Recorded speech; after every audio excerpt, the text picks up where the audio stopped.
जैलेंट Yellen के एक बार फिर से कुछ नए कमेंट्स आए, चल क्या रहा है सर ये? दीप देखिए, वैसे देखा जाए तो नया कुछ नहीं हुआ। दो तीन चीजें हैं जो बड़ी इंपॉर्टेंट है अमेरिकी बाजारों को लेकर।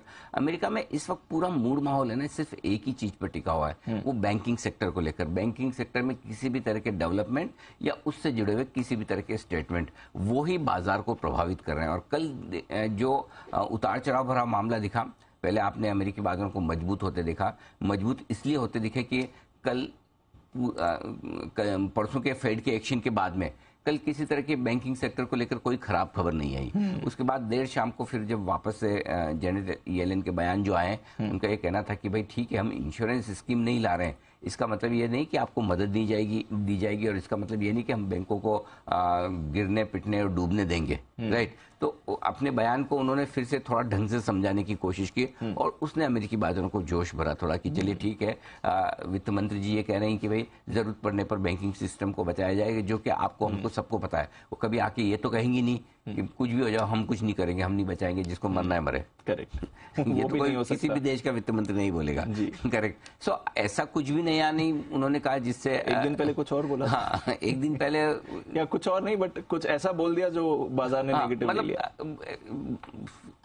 जिस दिन फेड की मीटिंग हुई उस दिन बाजार ये सुनना चाहता था कि भाई हाँ, हम सारे बैंकों की डिपॉजिट सेफ है और कोई भी बैंक डूबेगा तो हम दे देंगे। ये बाजार की एक्सपेक्टेशन जो ज्यादा थी। यस, तो ये बाजार की गलती, मतलब अब कहने को कह भी सकती थी कि भाई सारी डिपॉजिट्स अगर कोई भी बैंक डूबा तो हम देंगे।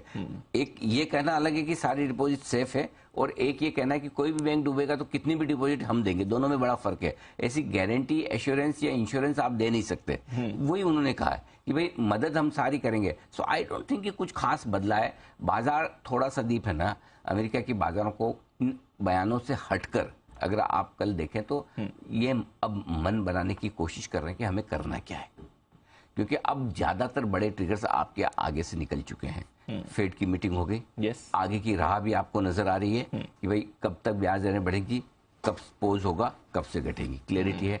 बैंक्स को लेकर काफी क्लैरिटी आ रही है कि भाई बैंक्स को जो कुछ भी तकलीफें हैं उसे सरकार संभालने की कोशिश करेगी। लेकिन ब्लाइंड अगर आप ये समझे कि हर बैंक के पीछे सरकार खड़ी है, वैसा भी नहीं है, जिसका जिक्र कल हम कर भी रहे थे कि अगर सरकार ये कह दे कि सारी डिपॉजिट इंश्योर्ड है तो मैं आज पहला काम ये करूंगा कि सबसे ज्यादा ब्याज कौन सा बैंक दे रहा है, हाँ, मैं उस बैंक में जाके पैसा डालूं। करेक्ट सर, है ना। चाहे वो कितना ही कमजोर हो, मुझे क्या फर्क पड़ता है, मैं तो फिर अमेरिका की सरकार को पैसा दे रहा हूँ ना।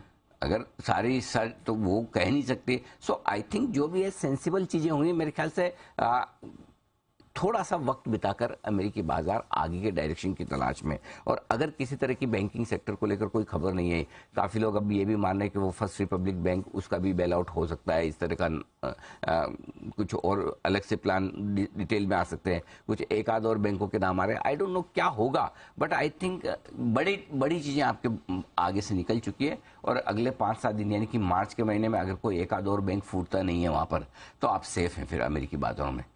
ब्रॉडली सेफ ही हैं, लेकिन थोड़ा सा कॉन्फिडेंस, जैसे जैसे क्या होता है, इवेंट हुई, जितना डर हफ्ते 10 दिन पहले था आज कम है, क्योंकि आपका अब नया कोई मामला सामने नहीं आ रहा। क्रेडिट स्विस के बाद कोई नया मामला सामने नहीं आ रहा, ठीक है। अब 5-7 दिन नहीं आए तो फिर हम भूल जाएंगे कि एक बार हुई थी, 15 दिन पहले एक इवेंट हुई थी, 2-3 बैंकों को तकलीफ आई, निपट गया मामला, आगे बढ़ो। सो आई थिंक धीरे धीरे उस प्रोसेस में, सो वो हीलिंग वाली प्रोसेस चल रही है। घाव हो जाने के बाद में, मार लगने के बाद अब धीमे धीमे ठीक होने वाली प्रोसेस है। और उस लिहाज से अमेरिकी बाजार ठीक है, मुझे कोई खास दिक्कत नहीं, कोई दिक्कत नहीं, ठीक है।